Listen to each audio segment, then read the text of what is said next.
Bueno, ¿qué tal a todos? Buenas tardes. Es un gusto pasar con ustedes esta tarde académica. Vamos a hablar de un tema que me parece muy importante, que es duelo en tiempos de pandemia. Como mis compañeros acaban de comentar, yo soy el doctor José Ibarreche Beltrán, soy el jefe de la consulta externa del Hospital Psiquiátrico Fray Bernardino Álvarez, y pues vamos a comenzar con nuestra charla de hoy. ¿Ya está compartida?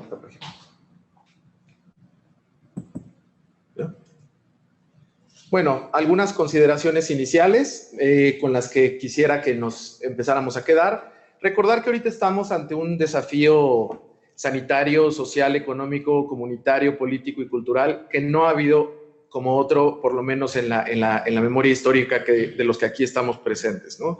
Lo cual nos ha llevado a una serie de características muy particulares que son el confinamiento, ¿no? Modificaciones personales que afectan no nada más nuestra salud física,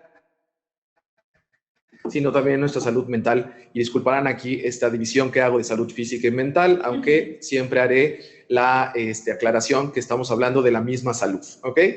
Lo cual, como personal de la salud, pues nos impone una serie de necesidades de atención muy particulares, muy sui generis, a las cuales muy pocos de nosotros estábamos acostumbrados, como desde la utilización de cubrebocas hasta la información que nosotros podemos brindarle a nuestros pacientes. Lo cual, pues obviamente va a llevar siempre a una serie de respuestas psicológicas y conductuales muy particulares. Aquí voy a usar una palabra que me gustaría estar siendo muy reiterativo, que es la serie de respuestas esperadas. Sé que lo esperado o muchos textos, ustedes van a escuchar que en el duelo hay una serie de respuestas normales en situaciones anormales. El término normal no es muy afortunado porque habla de muchos aspectos, obviamente, desde cuestiones estadísticas hasta cuestiones biológicas, culturales y demás. Entonces vamos a hablar siempre de respuestas esperadas. ¿Qué es esperado que una persona sienta? Empezando por que la mayoría de las veces nosotros tendemos a hacer negativas ciertas emociones o las catalogamos de patológicas de inmediato, como el miedo, la confusión, el enojo, la ansiedad y la tristeza, pero las emociones pues no son el problema. O sea, es la connotación que nosotros les damos y esas emociones tienen una función. Nosotros como personal de salud tenemos que entender que la pandemia nos va a afectar a todos. No nos afecta solamente a los pacientes, sino nos afecta a todos los que estamos involucrados, todos los que estamos en este país, estamos en el mundo, estamos afectados por la misma. Entonces estamos expuestos a sufrir pues situaciones críticas que rompan todo nuestro equilibrio biopsicosocial, de lo cual pues es el ser humano, un ente biopsicosocial. Algunos conceptos básicos que tenemos que dejar claros antes de comenzar. ¿Qué es el duelo? El duelo es un proceso en el cual toda persona debe pasar tras una pérdida. Aquí hago un señalamiento muy importante y puntualizo la palabra debe, porque independientemente de las características de cada persona, todos tenemos una manera de enfrentar una pérdida. Y por pérdida llamo no nada más la muerte, sino puede ser desde la pérdida de cierta funcionalidad, la pérdida del trabajo, la pérdida de una pareja. Entonces, ante eso, siempre vamos a tener un proceso de duelo. La intensidad de todas las emociones, la duración y la resolución del mismo, pues depende de muchos factores personales, ¿no? Ambientales, psicosociales, culturales incluso, ¿no? El tipo de cultura en la que estamos inmersos nos permite o no enfrentar de mejor manera las pérdidas. Y aunque todo, como les vuelvo a comentar, aunque es algo que todos debemos suceder y es un proceso esperado, no deja de ser un proceso doloroso e incapacitante. Vamos a ver que siempre se va a resolver, ¿no? O sea, el duelo de una manera u otra se resuelve. Sin embargo, ante situaciones muy particulares, como por ejemplo la intensidad de ciertos síntomas o el tiempo que duran los síntomas ante una pérdida, podríamos estar hablando de un duelo complicado o patológico. Una de las autoras más reconocidas con respecto al duelo y que creo que todo el mundo está familiarizado de una manera u otra con la integración del mismo, es Elizabeth Kubler-Ross, la cual habla de estas etapas del duelo, en la cual nosotros no necesariamente tenemos que tener este orden ni pasar por todas forzosamente, pero son las etapas en las cuales pues estaríamos esperando que una persona se enfrente cuando estamos ante una... Por ejemplo, la negación, la negociación, la depresión y la aceptación. ¿Qué es una emergencia? Una emergencia es un suceso que va a influir en el funcionamiento cotidiano de una persona o de toda una población y que va a causar una serie de daños físicos o materiales. Hay 3 momentos de una emergencia, en la cual es la prealerta, cuando va a suceder, la alerta y la alarma, cuando ya estamos respondiendo. Otro concepto importante es ¿qué es una crisis? Una crisis es un periodo breve, temporal, eso sí, de desorganización e incapacidad para manejar las situaciones particulares, en la cual vamos a utilizar todos nuestros medios cognitivos, conductuales y emocionales para poder responder a la misma. Justo hoy en la mañana estaba yo hablando con uno de mis hijos y decía, qué curioso que de todo este tiempo lo que vamos a recordar solamente son 2 meses, ¿no? 2 meses de todo un año, ¿no? Estamos a punto de pasar a la historia por 2 meses, que se nos han hecho eternos, sí, pero solo son 2 meses. ¿De qué depende una crisis? Una crisis depende obviamente de la gravedad del suceso, de los recursos que tiene cada persona y de las redes de apoyo y de los contactos sociales con los que contamos. ¿Por qué es importante recalcar esto? Porque hay veces que somos muy juiciosos ante la presencia de respuestas de una crisis de una persona. Por ejemplo, podemos decir, oye, pero ¿por qué respondes así si a mí me han pasado cosas peores? Y estamos evaluando la crisis por la gravedad del suceso porque para nosotros corresponde que algo tiene que ser súper grave, ¿no? Pero por otro lado, tenemos que contar también con cuántos recursos personales tiene esa persona, esos recursos que les decía yo, cognitivos, conductuales y emocionales, y las redes de apoyo y contactos sociales con los que contamos. ¿Qué es una crisis sanitaria? Bueno, dentro de la definición de crisis, la ampliaríamos hacia el problema que pone en riesgo la salud con una incidencia mayor a la existente para un lugar y la época específica. ¿Qué es una cuarentena? Una cuarentena es el proceso de separación de un grupo de personas que pueden haber estado expuestas a una enfermedad infecciosa. El fin de esta cuarentena es determinar si están enfermos y reducir el riesgo de infectar a otros. No es más, ¿no? Dado estos conceptos básicos, me gustaría que empezáramos ya con la atención del duelo y COVID. Duelo en aislamiento. Tenemos que entender que estamos ante una situación muy particular. La probabilidad de enfrentar el duelo en esta pandemia es muy alta de tenerla que enfrentar en aislamiento y en ocasiones sin haber podido tener la oportunidad de despedirnos de nuestro ser querido, ya sea antes o después del fallecimiento. Lo cual, de manera, pues, no nada más social, sino culturalmente hablando, es algo de suma importancia en esta cuestión de los rituales y de los simbolismos a los cuales estamos acostumbrados para poder enfrentar la pérdida. Por lo mismo, me gustaría compartirles un esquema de abordaje que podríamos utilizar con nuestras familiares, con nuestras personas, cuando uno de nuestros pacientes fallece o está grave y no puede ser visto. Y me gustaría dividirlo esto en diferentes tiempos. Hablar de un primer tiempo en el cual es muy importante que nosotros transmitamos que sentimos la pérdida de la persona y que esperamos realmente poder ayudarle.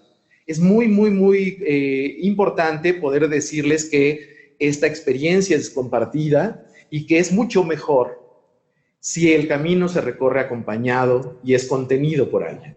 Tenemos que saber y aprender, si es que no nos consideramos unas personas empáticas, aprender a ser empáticos verbal y físicamente. Eso es algo muy importante. La empatía no nada más es un hecho de estar, es un hecho, es toda una manera de funcionar. Es la manera en la que miramos, es la manera en la que hablamos, el tono de voz que usamos, los movimientos que utilizamos, el lugar donde decimos ciertas noticias. El dolor y el sufrimiento tienen obviamente un impacto en los demás, Por eso, también es importante que nosotros favorezcamos la presencia y la compañía de otras personas ante la persona que tuvo una pérdida. Del apoyo emocional va a depender mucho qué tan fácil o difícil va a ser el proceso de resolución del duelo. Identificar rasgos de personalidad y mecanismos de afrontamiento es fundamental en este primer tiempo, porque eso nos va a dar la herramienta de saber con qué contamos para poder dar una serie de orientaciones o apoyos a nuestro paciente. Bueno, en este caso serían los familiares de nuestro paciente. Algo que es fundamental es siempre tenemos que darle valor a la gama de emociones y de repente quedarnos estancados en la idea de que estamos enojados por lo que sucedió. Y es importante que sepamos que muchas veces ese enojo es la máscara de muchas otras emociones que pueden ser la tristeza, la culpa, la impotencia. Y es muy importante que nosotros validemos esas emociones. ¿Cómo las podemos validar? ¿Recuerdan al principio que les decía de esta palabra tan importante de decir esto es esperado? No decir es normal. Decir esperado nos aligera mucho el peso de ciertas emociones. Nos la aligera de manera muy importante. Identificar procesos de negación temprana, ¿no? Esta parte de esto no está sucediendo, de que no nos están escuchando lo que estamos diciendo. Puede generar, obviamente, un estado de incredulidad y desorganización en los primeros momentos, en la mayoría de las personas, y de los cuales también se puede generar una fatiga física y psicológica. Las circunstancias de la pérdida son muy especiales en estos casos de la pandemia. ¿Por qué? Porque no tenemos la oportunidad de cuidar, de acompañar y despedirnos. Somos una cultura de acompañamiento todo el tiempo. Ustedes lo ven en las salas de espera. Tenemos un lugar crítico, como por ejemplo terapia intensiva, y en la parte de afuera está toda la familia, toda la gente está esperando poder saber las noticias, aunque se sepa de antemano que nadie va a poder entrar. Entonces, esto es una cosa muy importante en nuestra cultura, el que no vamos a poder en muchas ocasiones dejar que los familiares cuiden, acompañen o se despidan de su familiar, de su ser querido. Explicar que pueden presentarse síntomas físicos es importante, que dentro de todo esto, dentro de todo este primer impacto, pueden llegar a sentir opresión en el pecho,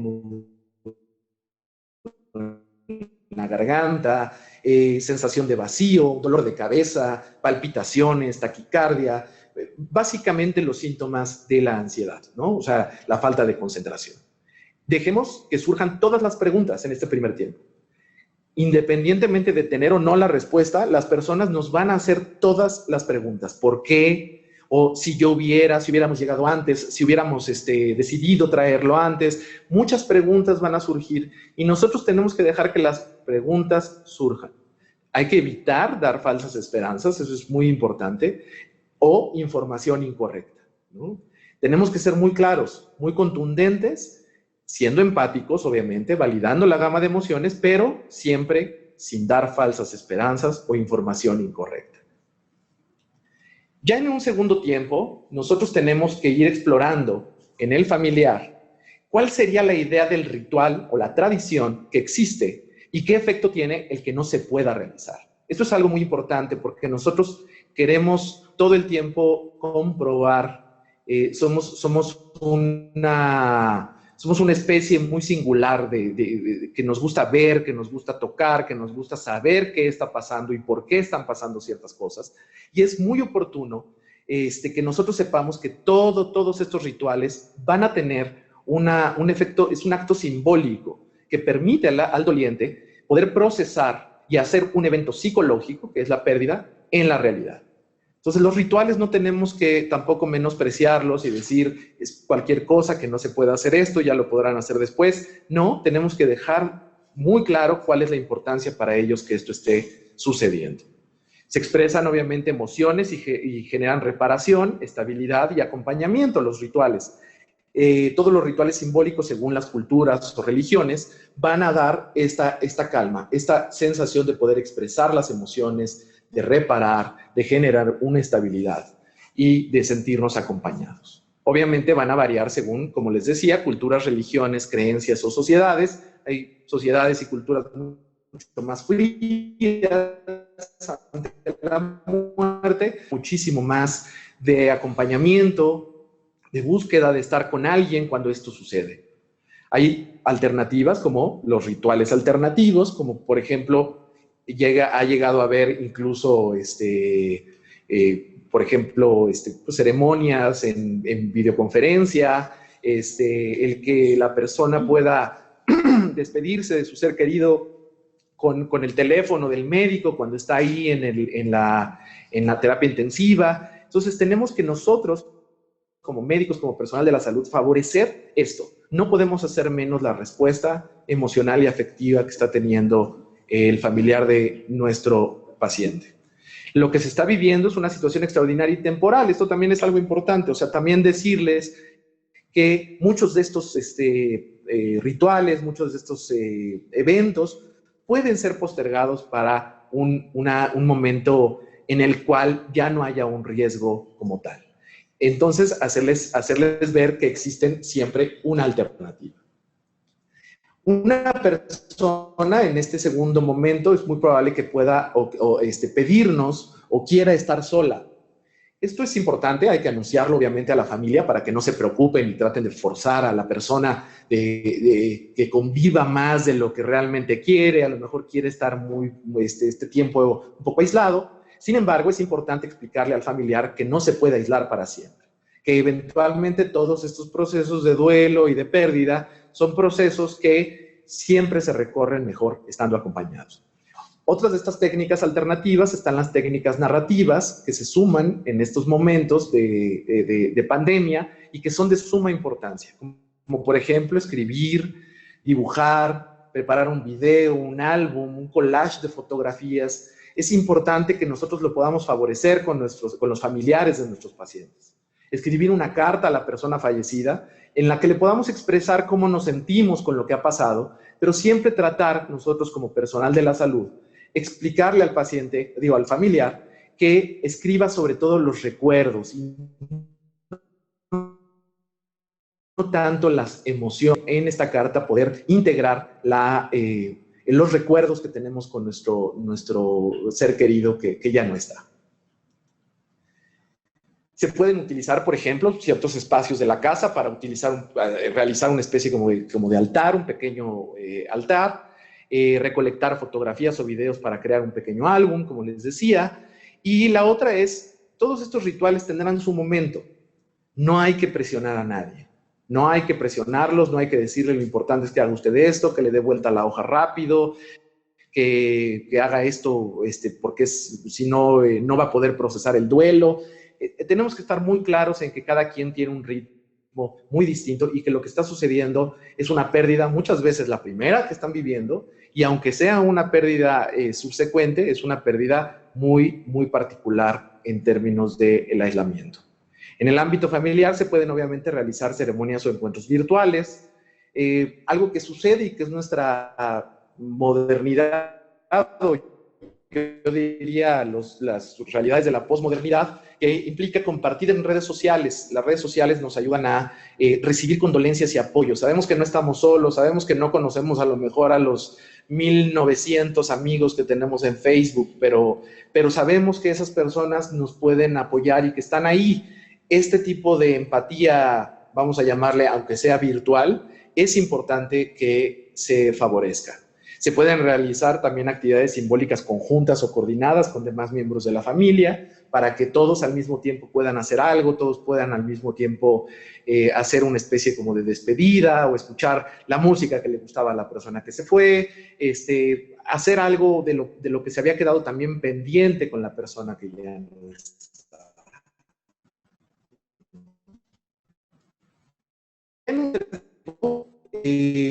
Nosotros tenemos que el proceso de duelo a la vida cotidiana.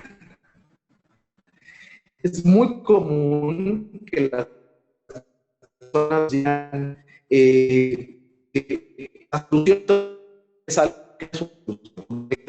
la única manera que yo me sentiría bien es que nada de esto hubiera pasado el tiempo. No podemos irnos atrás y no podemos decir que esto nunca sucedió. Entonces tenemos que saber que todo esto se va a ir integrando en la vida de cada quien.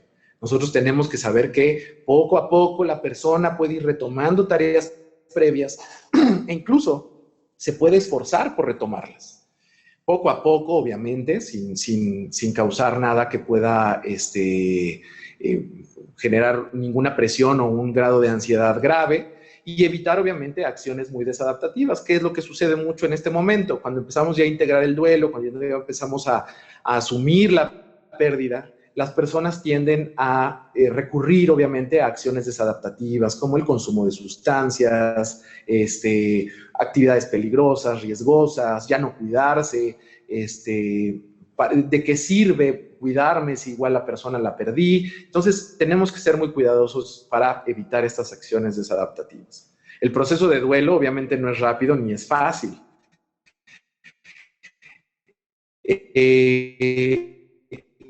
Pero tampoco es imposible al doliente, que es un proceso que eventualmente se va a resolver. Sin embargo, no es imposible. Todos los que hemos estado inmersos en una pérdida sentimos que nunca vamos a salir de ella, y eso no lo podemos negar. Todos hemos estado en un momento en el que, en el momento de nuestra pérdida, es la peor pérdida que hemos tenido, nadie ha sentido lo que nosotros, y esto nunca lo voy a poder superar. Y de repente la capacidad que tenemos para poder irnos enfrentando a estos procesos es muy llamativa incluso para nosotros mismos. Alentar y validar todos los esfuerzos previos, aunque hayan sido infructíferos, aunque hayan sido poco resolutivos o poco adaptativos, tenemos que validarlos, obviamente, ¿no? O sea, pues fíjese, doctor, que hice esto, pero no me sirvió, no se apure, ya llegará el momento en que puede usted hacerlo, ¿no? Explorar otras alternativas diferentes a las que la persona ha estado explorando para poder integrar el duelo a su cotidianidad. Y lo más importante de todo, lo pongo entre comillas porque es una frase, ¿no? O sea, que podemos nosotros decir, es no abandonarse. No abandonarse implica cosas muy específicas. Hay muchas frases hechas, y más adelante las podemos ir revisando, las vamos a revisar, que si nosotros no las explicamos, es muy difícil que la persona nos entienda a qué nos referimos con esto. Y no abandonarse implica que nosotros empecemos a favorecer en las personas ciertos cuidados. Por ejemplo, el cuidado físico. La persona tiene que cuidar su alimentación, su sueño, aprender a descansar, obviamente mantenerse activo. Cosas que son fundamentales, las actividades lúdicas, ¿no? El juego en general, o sea, por ejemplo, pintar, hacer ejercicio, escuchar música, dejar malos hábitos, ¿no? O sea, es muy común que en estos tiempos, en estos momentos, la gente empiece a fumar de más. Aquí hablo de consentirse, también hay que cuidarse uno mismo, dándose ciertos tiempos, ciertos respiros, ¿no? Estamos metidos ahorita en una especie de olla express de situaciones y de emociones en las cuales todo es importante, ¿no? A los niños les tienen que sacar y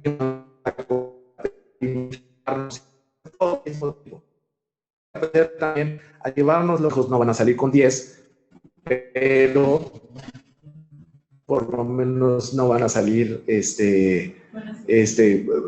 con un odio a sus padres.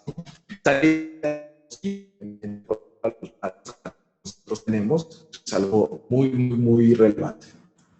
Cuidado emocional, y vuelvo aquí a nuestra palabra que quisiera yo que siempre tuvieran ustedes. He esperado tener ciertas emociones y sensaciones.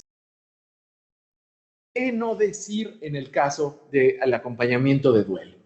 Ya no estés triste, una de las grandes y más inútiles frases que podemos decirle a una persona. Ya no estés triste, como si fuera un acto volutivo, como si fuera un acto de voluntad, el decir, estoy triste porque quiero y ya no quiero estarlo, entonces lo voy a dejar de hacer. Las cosas pasan por algo, esa es otra frase también hecha, tienes que ser fuerte, peor aún, tienes que ser fuerte o sea, darles a las personas de repente un motivo, y entonces ahora colgarles la responsabilidad de otras personas, como diciendo, tienes que ser fuerte por tus hijos, por tu no sé cuánto, tal, y entonces ahora la persona tiene ya no nada más la imposibilidad de expresar sus emociones, sino que tiene que ser fuerte. Ya no llores, como una indicación, ¿no? Ánimo. Bueno, están bien intencionadas, pero no son posibles. Tienes que estar bien por tal y cual persona, ¿no? Sal, distráete. La vida sigue, resígnate, así es la vida, así lo quiso Dios, ya no pienses en eso. Una de las grandes frases, ya no pienses en eso, como si fuera posible no pensar en algo. Y vamos a hacer un ejercicio para que vean lo inútil que es esa frase, y con todo el respeto, si alguna vez lo han dicho, por favor, ya no lo vuelvan a hacer. Un ejercicio. A la de 3, ninguno de los que están aquí conectados, por favor, nadie piense en una vaca naranja. Nadie piense en una vaca naranja. Por favor, no piensen en una vaca naranja, no lo hagan. No le pongan manchas moradas a la vaca naranja, no le pongan manchas moradas. ¿Vieron cómo no se puede dejar de pensar en algo? No puedes pedirle a alguien que no piense en eso. Entonces, lo que podemos hacer es que piensen algo más, eso sí. Dar el pretexto de que la persona ya estaba muy enferma, ¿no? Como si eso aminorara el dolor. Ya no está sufriendo. Esto va a pasar pronto. Pues sí, sabemos que va a pasar, pero no sabemos cuándo. Entonces, no queremos saber que es pronto. Aún eres joven, puedes seguir con tu vida. Estando triste solamente te lastimas y no lo dejas descansar. Ahora peor aún, nos colgamos una responsabilidad post-mortem. Ahora la persona no puede descansar porque estamos tristes y no puede irse al cielo, no puede descansar por eso. Y el bonito y famoso échale ganas, ¿no? Del final, en el cual si no se describe qué es echarle ganas, pues obviamente queda como si la falta de ganas fuera el problema. Y nunca lo es. La persona está haciendo todo lo posible por salir adelante. Entonces, ¿qué sí decir? Pues en esos momentos realmente no hay una palabra adecuada. No hay palabras suficientes o no encuentro las palabras adecuadas para poder aliviar lo que sientes, pero debe de saber la persona que cuenta con nosotros o con sus familiares o con la red de apoyo y que estamos para lo que ellos necesiten.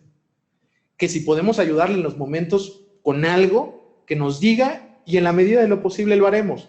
Eso es lo que sí podemos decir, porque eso es lo que sí podemos hacer. A veces es muchísimo más fácil o ayudamos más diciéndole a una persona, te traje un sándwich porque no has comido, te traje un café para que pases la noche, que decirle que le eche ganas o que no llore. Realmente a mí me funciona más un sándwich que me digan que no llore, ¿no? Ahora, si me dicen que no llore mientras me dan un sándwich, puede ser que sea una cosa mejor. Entonces, el acompañamiento a poblaciones especiales. Esto sería como el acompañamiento en general. Vamos a hablar de poblaciones específicas. ¿Qué pasa con los menores y con los adolescentes? Los niños siempre están menospreciados. Siempre creemos que entienden menos de lo que realmente entienden. Y somos muy, muy, muy condescendientes con ellos. Y no les explicamos o no les decimos, lo cual muchas veces sucede que los acabamos excluyendo de las rutinas, de los rituales y de todas las labores en las cuales puede integrarse de manera muy afortunada un niño también, ¿no? Entonces, podemos incluirlos, validarlos, escucharlos, acompañarlos, solucionar sus dudas, ¿no? En la medida también de lo que entiendan, ¿no? O sea, no vamos a darles conceptos que a lo mejor todavía no pueden ellos asumir, pero sí responder lo mejor que podamos. Mantener sus rutinas en la medida de lo posible. Por ejemplo, que no estén tanto en contacto con las noticias o imágenes relacionadas con la pandemia después de la pérdida y dejar muy claro que ellos no son culpables ni responsables de lo sucedido, porque nadie lo es, realmente. Hay que saber que podemos nosotros dar varios detalles a los niños y a los adolescentes, sobre todo a los niños, obviamente siendo muy cuidadosos con ciertas palabras y ciertos detalles, ¿no? Pueden llegar a presentar los niños algunas conductas regresivas, como volverse a orinar en la cama, la encopresis, hacerse popó en la cama, no poder dormir solo, tenerle miedo a la oscuridad. Y muchas veces los cambios de ánimo en los niños se presentan no como tristeza, sino como enojo, y se agregan en muchas ocasiones las somatizaciones, que es la expresión en el cuerpo de una emoción. La negación, muchas veces el niño cuando se le explica hace como si no hubiera pasado nada o hace como que no les importa y sigue jugando. Es algo que nosotros tenemos que saber que tiene que pasar ese proceso y es un proceso que tampoco podemos esforzar a el menor a vivir. No dejarlos a la deriva con sus emociones, preguntarles y fomentar los rituales también con ellos, integrarlos a los rituales de pérdida. Si los síntomas son graves, obviamente, pues tendríamos que referirlos a una atención ulterior psicológica o con un psiquiatra. Con los adolescentes, obviamente, las cosas son muy parecidas a las anteriores, tenemos que acompañarles, dejar que expresen sus emociones, simplemente pues el pequeño detalle que los adolescentes viven todas sus emociones de una manera mucho más intensa y desde lugares un poco más complejos, ¿no? No sabemos para dónde está brincando la liebre cuando hablamos con un adolescente, tienden mucho más al enojo y al aislamiento, y esto hace que justamente ante el enojo y el aislamiento muchas veces son los que menos se consideran en los rituales. Son a los que más se aísla, a los que más se fomenta el si no quiere venir, que no venga, y entonces no nos acercamos porque ya ves que está muy especial, y nada más me grita y nada más se enoja, y tomamos todo esto personal. Y entonces tenemos que saber que esa es una manera de reaccionar del adolescente. Tenemos que informarles todo, aunque no tengamos la respuesta que esperábamos, ¿no? O sea, esto es algo bien importante, pues la verdad me encantaría decirte que sé por qué pasó o por qué sucedió esto, pero no tengo la respuesta. Pero yo también tengo esa duda y lo que podemos hacer es estar juntos y llevar a cabo el proceso juntos. Mantener siempre contacto con su red de apoyo. Los adolescentes tienen redes de apoyo muy padres, muy intensas muchas veces en las redes sociales, sus amigos, las novias, los novios. No en plural como que tengan varias, sino estoy hablando en plural como los novios y las novias, porque, o también puede ser, ¿no? El adolescente por definición es poco empático, ¿no? O sea, por definición. O sea, no entiende bien lo que le sucede, ¿no? O sea, a mí me ha tocado atender a algunos adolescentes ahorita en el proceso de la pandemia y les dices, oye, pues, ¿cómo ves todo esto? ¿De qué? ¿No? O sea, bueno, pues de que están todos aliados. No, pues yo estoy feliz porque yo estoy jugando videojuegos. O sea, a mí, mientras yo esté bien, no importa que todos estén pasándosela mal, ¿no? Porque yo estoy feliz en mi casa jugando videojuegos. Entonces, en esta falta de empatía, muchas veces puede ser que les sea complicado entender la dimensión de lo que sucede. Y tienden a emplear conductas desadaptativas, así como los niños tienden a ser muchos más somatizadores o tienden a la ira, los adolescentes tienden a el abuso de sustancias, a fumar, a consumir algunas otras drogas. ¿Qué hacemos en una población con los adultos mayores? Bueno, hay que entender también que los adultos mayores en muchas ocasiones son los que llevan más tiempo bajo el distanciamiento social y que la infección por el coronavirus en ellos es muchísimo más grave, lo cual los tiene en una situación de aislamiento per se, ¿no? Y aumenta muchísimo la preocupación sobre el tema. En el adulto mayor, en muchas ocasiones, pasa que el miedo a enfrentarse a cuestiones como el envejecimiento, ¿no? Es un proceso que generalmente es normal, aunque no es sencillo, pero que en una situación en la que aparte se te dice que no puedes hacer una serie de cosas porque eres un adulto mayor, pues el proceso de entender el envejecimiento o el temor a la muerte se hace muchísimo más grande. Y aparte estoy hablando de adultos mayores y bueno, adultos mayores estamos hablando a partir de los 60 años, o sea, no estoy hablando de personas de 80 y tantos, 90 y tantos años, sino personas que a los 60 años se les vio obligado a retirarse de su trabajo para irse a casa porque están mal, y ellos son personas completamente funcionales, muy bien trabajando, nunca habían pensado en el proceso del envejecimiento ni habían temido a la muerte previamente, y de repente les cae de golpe esta idea de tienes 60 años y te vas a tu casa, ¿no? La pandemia limita muchas veces el entendimiento entonces del envejecimiento y hay muchísimo riesgo de depresión y ansiedad en los adultos mayores por la desconexión social. Obviamente es que para mí es muy difícil conectarme al Zoom para ver a la familia, o es que para mí es muy complicado que mis hijos me hablen por WhatsApp, o es lo que sea. Entonces, muchas veces esta desconexión favorece más los procesos de depresión y ansiedad. Una de las cosas importantes en los adultos mayores es que el sueño se ve afectado. Digo, el sueño es algo que se ve afectado en todos en el proceso de la pandemia. Esta sensación de que estamos de vacaciones, aunque no lo estamos, y como no tengo que levantarme tan temprano al día siguiente, me puedo desvelar, es un proceso muy complicado. Sin embargo, en los adultos mayores hay que tener especial cuidado porque la privación de sueño puede causar problemas ulteriores muchísimo más graves, como por ejemplo el delirio.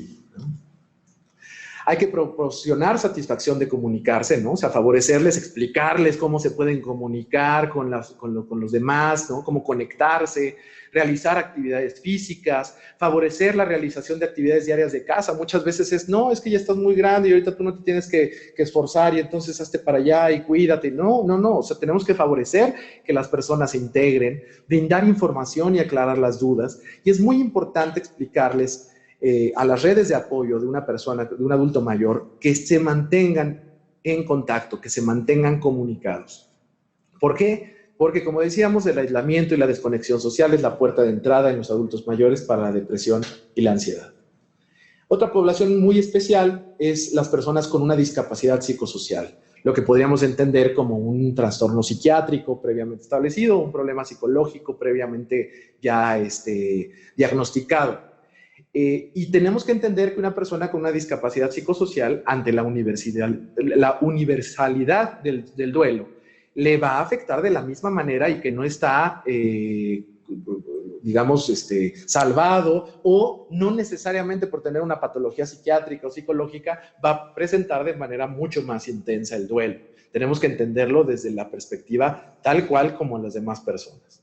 Tenemos que tener, eso sí, cierta atención en cuanto al seguimiento clínico, psicoterapéutico y sociofamiliar que el paciente ya tenía. Muchas veces la persona con una discapacidad psicosocial puede ser que la persona que falleció era quien se encargaba a lo mejor de sus medicamentos o de su atención, y tenemos que estar muy al pendiente de quién va a ser la persona que va a estar atento ahora.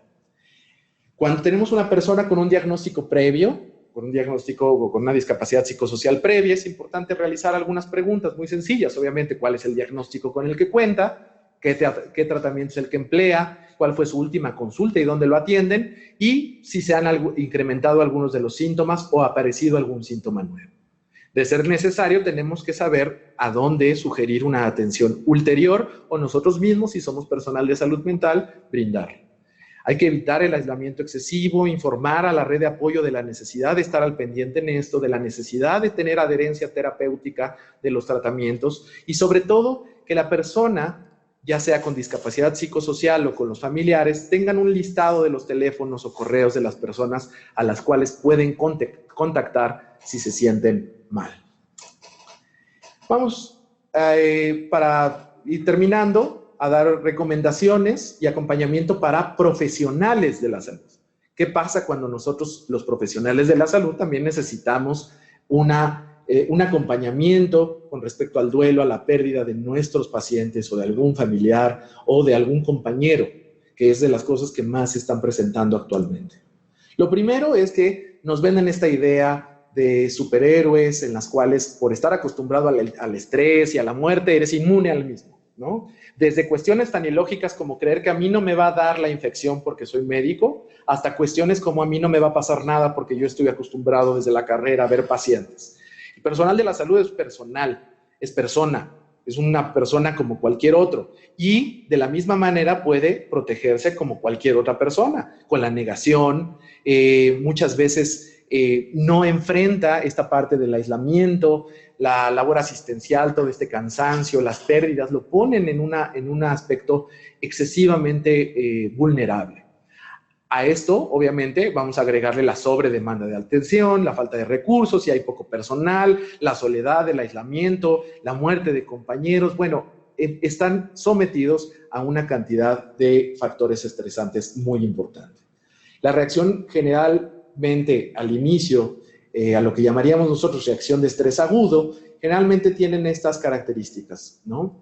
Son sintomatología física, en la cual hay cansancio, náuseas, mareos, cefalea, taquicardia, insomnio, falla de la memoria, y problemas psicológicos como la ansiedad, irritabilidad, poca tolerancia, pensamiento acelerado, obsesivo, inquietud e hipervigilancia.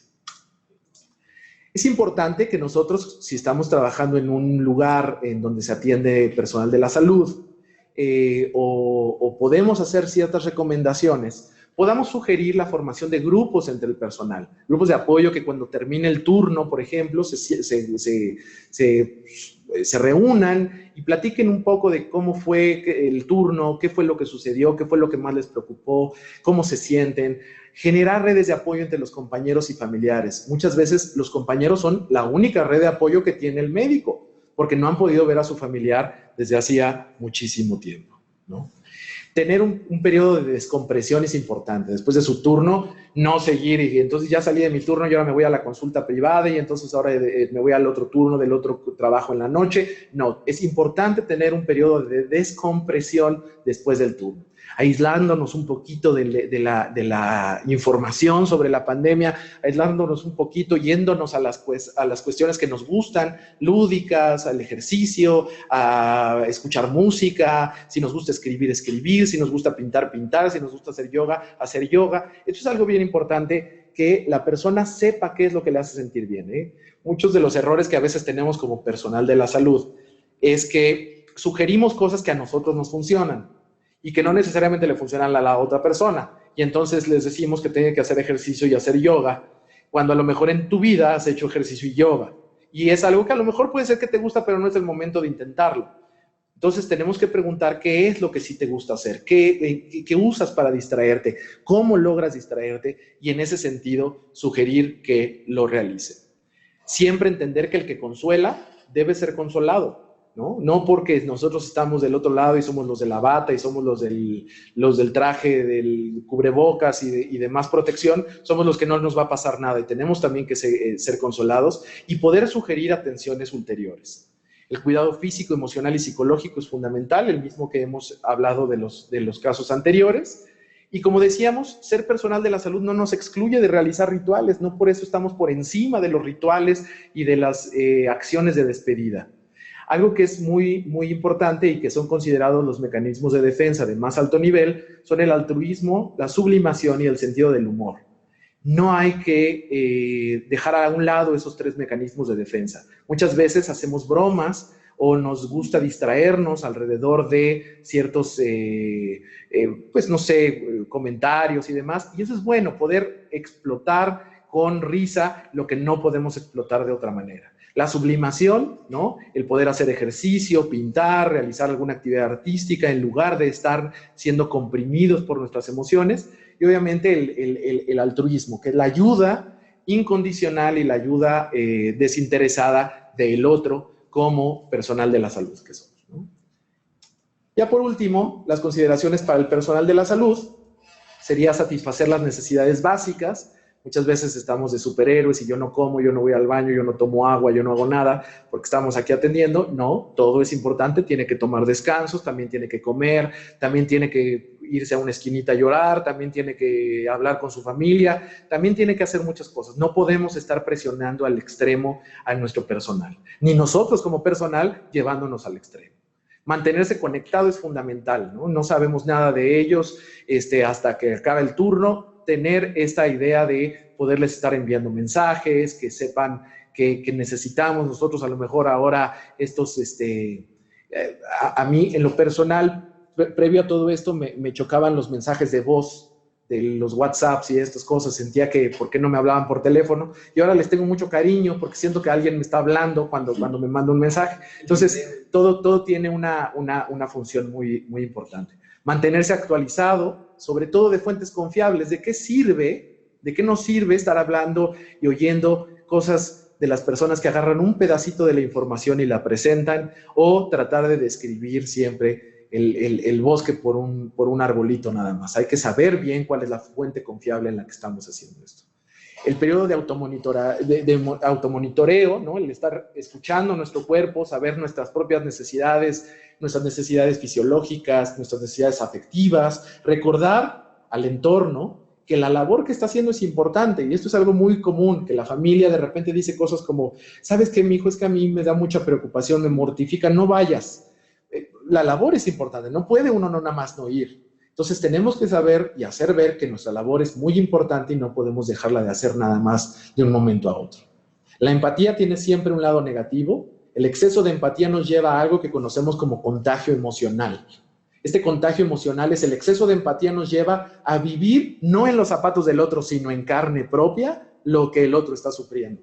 Y eso es algo bien importante que nosotros tengamos como automonitoreo, siendo personal de la salud o atención de la salud mental. Mantener siempre una distancia emocional durante la intervención sin dejar de ser, obviamente, empáticos y validando las emociones del otro. Todo personal de la salud tiende a sentirse muy vulnerado y muy difícil de afectar. ¿Por qué? Porque sienten que si lo dicen van a ser débiles. Y muchas veces, tristemente, el mismo personal de la salud lo favorece, ¿no? Míralo, ya está llorando, mira, no quiere venir, mira, no sé cuánto. Eso es lo peor que podemos hacer. Todos somos seres humanos, todos. Precisamente por ser seres humanos es que nos dedicamos a una atención humanista y es precisamente nuestra punto débil, el poder sentir exactamente igual que nuestros pacientes. Un evento crítico puede afectarnos emocionalmente y no es una señal de debilidad. Las emociones todas, vuelvo al punto, nuestra palabra, recuérdenla, son esperadas. Y aunque todos hemos escuchado en momentos cosas horribles, dolorosas, siempre es comprensible que ante un nuevo evento alguien se sienta mal, ¿no? Porque de repente empieza, y a mí me ha tocado escuchar compañeros que parece que empiezan con una competencia de desgracias, ¿no? A ver a quién le pasó algo peor, como si vieran a ver quién tiene más derecho a sentirse vulnerable. Nadie tiene más derecho a sentirse vulnerable, todos tenemos derecho a sentirnos vulnerables, todos somos vulnerables. Evitar el contacto con información relacionada a la pandemia de 2 horas después del turno, tomarnos un minutito para respirar y apoyarnos en un compañero o compañera es muy importante. Algo que es muy común en los médicos, obviamente, el consumo de sustancias o estimulantes, el automedicarse. Esto es algo es que estoy muy ansioso y entonces se automedican un ansiolítico, se automedican algo, cosa que es lo peor que se puede hacer. Siempre hay que buscar y solicitar ayuda especializada. Para tal motivo, dejo ahí también ese recuadro en el cual es un proyecto, es una estrategia nacional a la cual tengo el orgullo de pertenecer como personal del Hospital Psiquiátrico Fray Bernardino Álvarez, en el cual es un proyecto que se conoce como Cuidemos a quien nos cuida, en el cual la persona, el personal de salud vulnerado, triste, enojado, que esté pasando por un proceso complicado, puede comunicarse con nosotros y recibir una atención específica en algunas de las clínicas que se han destinado para tal efecto. Por otro lado, y mientras la situación, nosotros podemos ir recomendándole a nuestros pacientes que se pongan en contacto con algunas líneas, las cuales obviamente ahorita dejaremos en el chat, pero para el personal en general, el Hospital Fray Bernardino tiene una línea que es el 55 54 87 42 71. Les repito, 55 54 87 42 71, para poder recibir en ese momento consejería psiquiátrica. ¿Esto qué quiere decir? Consejería psiquiátrica es la atención de un tercer nivel, es la atención a personas con una discapacidad psicosocial previa en la cual haya habido el aumento o de ciertos síntomas o se hayan agregado algunos otros síntomas.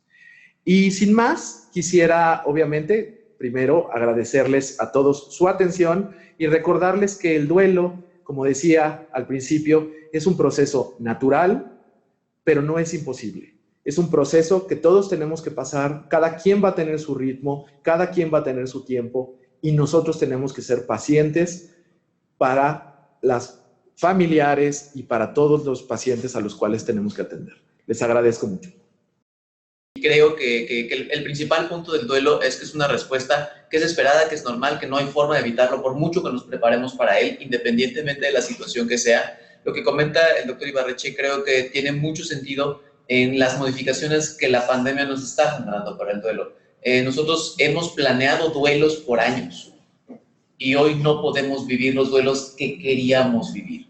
O sea, no podemos despedirnos de manera directa, no puedes abrazar a la persona a la que probablemente, no sé, puede ser la persona más importante de tu familia, ¿no? No puedes a veces ni siquiera despedirte presencialmente, ¿no? Te avisan, ya pasó. Y estás viviendo un duelo de características que para nosotros ha sido como muy retadoras como profesionales de la salud mental, ¿no?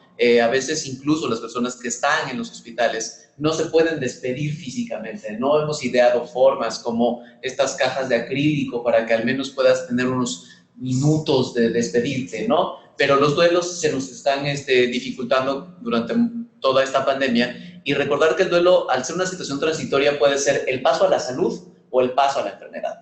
Y de nosotros dependerá, a través de este acompañamiento, lo que podamos lograr. El duelo, insisto, no tiene un tiempo determinado. Si nos tiene acompañándolos, puede durar el tiempo necesario si nosotros sabemos que va hacia la mejoría.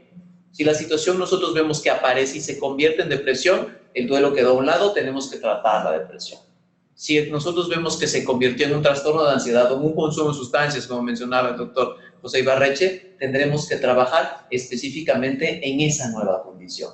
Y sí creo que hay cosas que para algunas personas serán mejores que poner un altar, pero hay quien no. Y particularmente creo que nosotros en nuestra población mexicana lo van a hacer, ¿no? O sea, y nosotros vamos a estar ahí para vigilar que esto no se cronifique como exactamente tú decías. Porque sí, si nosotros intervenimos una única vez en el duelo y dejamos a la persona vivir este duelo a solas, probablemente este duelo no únicamente, o sea, un día va a desaparecer, pero no porque se cure, no porque se supere, sino porque se convierta en una nueva enfermedad. Entonces, sí, tu comentario parece sumamente importante, pero insisto, ¿no? O sea, es una decisión que van a establecer en el vínculo personalmente, el profesional de la salud mental, el promotor o la persona que se está encargando de la vigilancia de este duelo y la persona con la que está trabajando.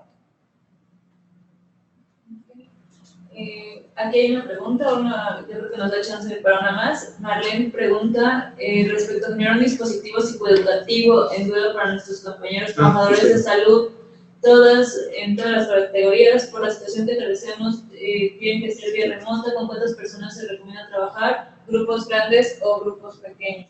Hemos, ahorita, justamente a través del trabajo conjunto, digo, una de las mejores experiencias que nos ha presentado esta pandemia a nosotros en salud mental es que estamos trabajando en conjunto todas las instituciones. Y el Instituto Nacional de Psiquiatría, la Universidad Nacional Autónoma de México, los Institutos Nacionales de Salud, el Hospital Psiquiátrico Fray Bernardino Álvarez y los Servicios de Atención Psiquiátrica y el CONSAME, hemos generado un curso que estará a disposición en EDUCOM, en la parte de educación continua del Instituto Nacional de Psiquiatría, particularmente tanto en poblaciones especiales como en población en general y en población de salud. Para el trabajo en duelo en la población en general, probablemente valga la pena que, digo, igualmente esto dependerá en la población de salud que diga de cada una de nuestras instituciones, será una situación que iremos determinando conforme las necesidades de nuestras instituciones. Tienen ustedes la oportunidad de establecer grupos. Los grupos permiten un acceso un poco más sencillo.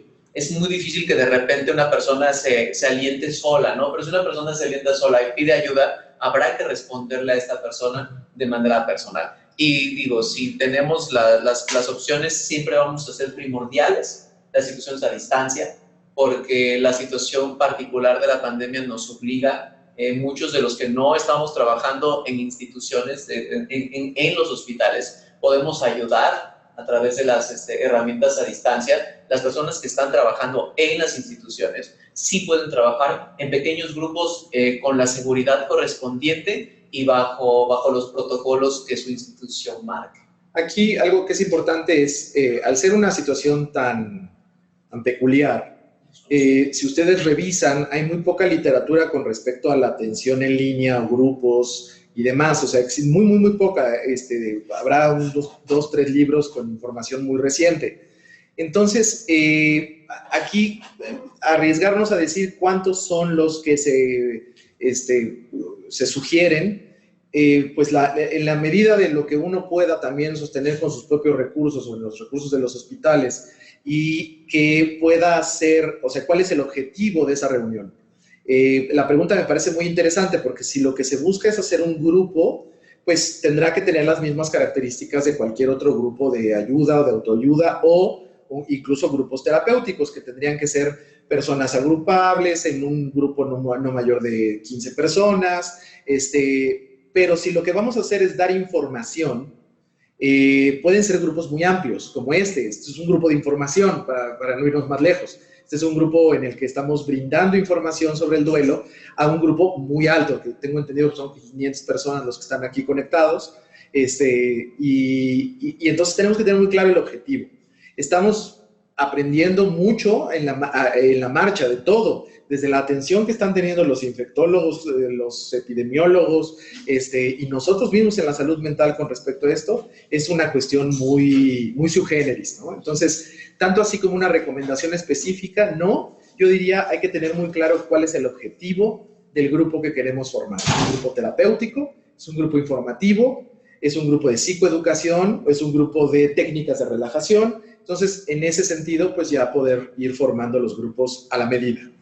Y por último, pues digo, recordar que la salud mental, mucha de la atención de salud mental, tenemos que entenderla que es un traje a la medida, que aunque existen líneas básicas, ¿no? Líneas como esto, qué no decir y qué sí decir, cuáles son las señales de alarma, cada uno de nosotros vamos a vivir y a experienciar las emociones de manera muy particular.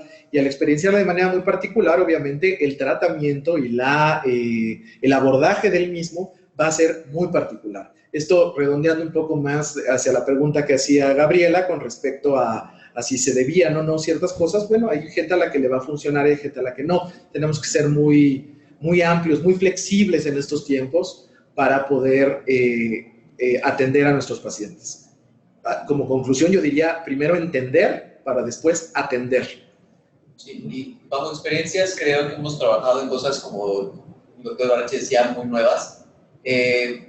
Si se van a atrever y si nos vamos a atrever a generar cosas muy nuevas, vamos documentándolo poco a poco. En lo que nosotros les podamos ayudar, digo, pongo aquí a compromiso al doctor Ibarreche, me pongo a mí mismo al compromiso. Si ustedes tienen la necesidad de generar una estrategia, podemos documentarla, insisto, cuando estuvimos en la UNAM, en el terremoto del 2017, hicimos una estrategia para trabajar con 900 personas, o sea, no teníamos opción. Entonces, no hay documentación sobre eso. Nosotros sí encontramos un estudio en Kenia. Después de la masacre del genocidio en Kenia, se hizo una estrategia de este nivel. Entonces, insisto, ¿no? O sea, hay muchas cosas que son muy novedosas y si les cuesta de repente trabajo, las documentamos y los ayudamos a hacerlo de la mejor manera. Pues muchísimas gracias, hay muchísimos comentarios de agradecimiento. Recuerden que todos los martes vamos a estar en estas sesiones enfocadas específicamente en salud mental. Como dice el doctor, igual en algún momento si en algún grupo específico se quiere también tener este contacto con nosotros en estas sesiones, también se puede ocupar el espacio. Y pues nuevamente reiterando que esta es su casa, esperamos contar nuevamente con ustedes, nos vemos la próxima semana. Y las sesiones se van a estar subiendo en la parte de salud mental, ahí van a estar también las sesiones extra. Si el doctor nos proporciona algún material que pudiera complementar y que gustaría compartirlo, también lo vamos a ir subiendo. Y pues, muchísimas gracias. Gracias a todos. De hecho, va a haber un manual. O sea, sí, dentro del curso que comentaba el doctor Mendoza, que se elaboró un manual, pudimos elaborar un manual en conjunto, y se va a poner a disposición de todos el manual. Muchísimas gracias. Gracias a ustedes.